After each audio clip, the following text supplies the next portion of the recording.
as we just heard there in that report, the port city of Sfax has become the hub for illegal boat crossings to Italy. Tell us about what's happening there in Sfax in recent days, and why is it happening in particular in Sfax?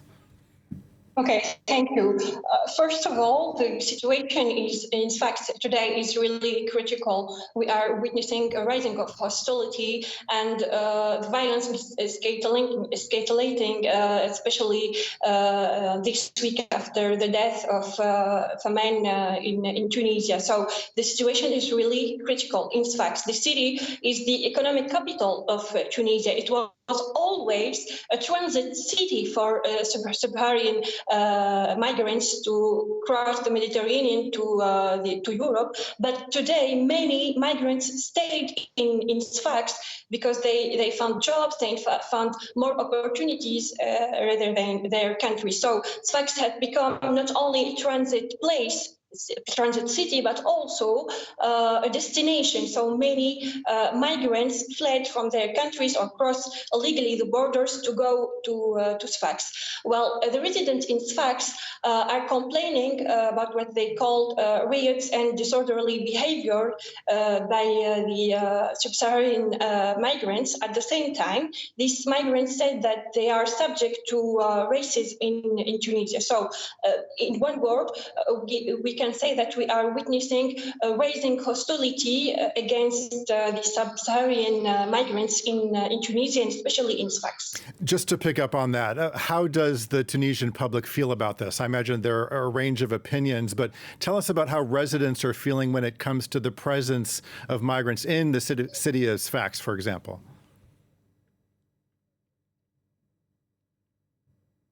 Well, let's say that the general feeling of the resident in Sfax is against the presence of the Sub-Saharan migrants. That's why we saw in the previous months, especially after February 2033, after the speech of the president, when he said that there is a threat for the demographic ethnicity in Tunisia. So we saw since February a lot of tension in Sfax. Many Sfax residents called for the deportation of these migrants. So let's say the tension has been escalating since last February.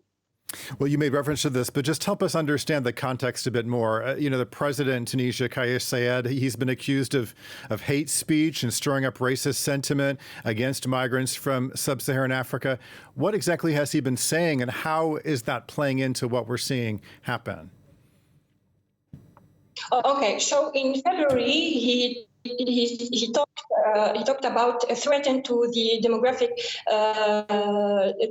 demography of Tunisia, and after that he didn't apologize, but he made some measures for the Sub-Saharan people living in Tunisia. But these measures, finally didn't take the right. He didn't finally took the right decision, in my opinion. He amplified this crisis through his speeches. We heard him all the time talking about the migration crisis. He said that Tunisia won't be the guard of Europe. He talked about the migrants of Sub-Saharan migrants, but no real or concrete solution. I think from his speeches, he's amplifying the crisis. That's why I told you, since February, we saw a rising of hostility in Tunisia, especially in Sfax. So you have, in one hand, the residents of Sfax who are complaining about riots, disorderly behaviors, what they call disorderly behaviors by Sub-Saharan migrants. In the other hand, you have the president who himself is let's say, talking about this crisis, and he didn't even took the measures or decisions. He's amplifying this crisis, and really, I think it's in one hand it's economic crisis, at the other hand it's a political crisis, because really the government or the president, they are not really taking the measures to decrease this tension.